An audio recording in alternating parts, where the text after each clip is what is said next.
Arthur was Carson's elder brother, always there for him, offering advice when needed and generally being a pillar of support. Growing up without a father, Carson found a father figure in Arthur. So when Carson's girlfriend got pregnant at 17, the first person he turned to was Arthur. They spent hours in his kitchen, talking and drinking. Arthur, already a family man with a wife and 2 daughters, was well equipped with the right words and wisdom. He emphasized the importance of taking responsibility, reminding Carson that the child was a joint responsibility. Think like a father, he advised. A child, whether planned or unexpected, is the shared duty of both parents. Arthur's guidance led Carson and Mila to build a family together, living harmoniously for 5 years. Mila worked as a seamstress, while Carson was a logistics specialist at a transport company. Their devotion to their 5-year-old son even was evident.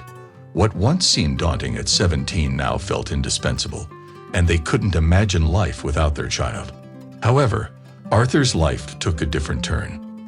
By then, he had divorced his wife, who had moved away with their children. In a moment of drunken honesty, Arthur confessed to Carson that his infidelity had driven his wife away. This revelation shattered Carson's idealized image of his brother.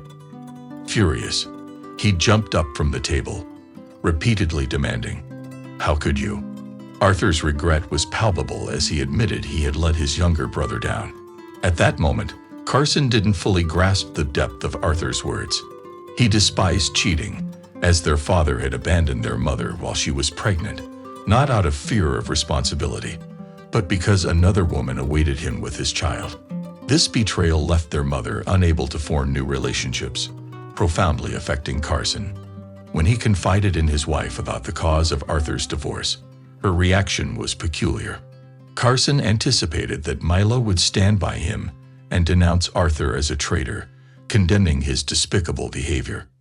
However, to his astonishment, Mila began defending her brother-in-law, citing facts from Arthur's personal life that Carson was unaware of. "How do you know so much about them?" he asked, surprised. Mila went silent, seemingly realizing she had overstepped. She attempted to steer the conversation elsewhere, but her husband pressed on with the question. "Arthur mentioned it to me once," she eventually responded. Her tone clipped. Carson felt betrayed by his brother. Why had Arthur confided family secrets to Mila? What was the need for such secrecy? One evening, while out at a bar with a friend, the friend casually mentioned seeing Mila at the mall with Arthur. Carson was taken aback. Neither his wife nor his brother had mentioned this encounter. At home, he questioned Mila, who explained that she had merely helped Arthur pick out a suit and shirt for an interview. "You could have asked me," Carson grumbled. "Sweetheart, you're no fashion expert," Mila laughed. Though he understood her point, Carson was still uneasy about Mila and Arthur spending time together without informing him. One day, after picking up his son from kindergarten, his son asked to go for pizza. Unable to refuse, Carson took him to their favorite pizzeria. As they enjoyed their meal, a woman approached them. Recognizing her as his brother's ex-wife, Clara, Carson smiled and put down his food to hug her. "Hi." He greeted her warmly. He inquired about her and her daughters. Clara's smile was radiant as she assured him they were doing well. Her eyes then fell on the ring on Carson's right hand. "Are you married again?" she asked, surprised. "What do you mean again?"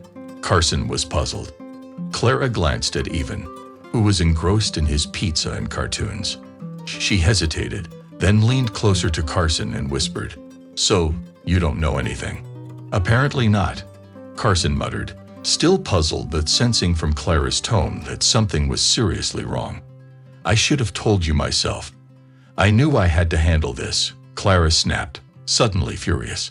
What she revealed next shook Carson to his core. As he listened, he kept shaking his head in disbelief. Clara explained why she had really left Arthur. Yes, he had cheated, and not just once, or in a moment of drunken weakness. The affair had been ongoing. Clara discovered it by accident, finding an open pack of contraceptives in the car. After a series of heated confrontations, Arthur finally confessed that his mistress was someone named Sweet.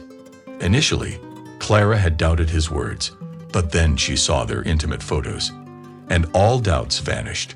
"I made him promise to confess everything to you when I left," Clara said sadly.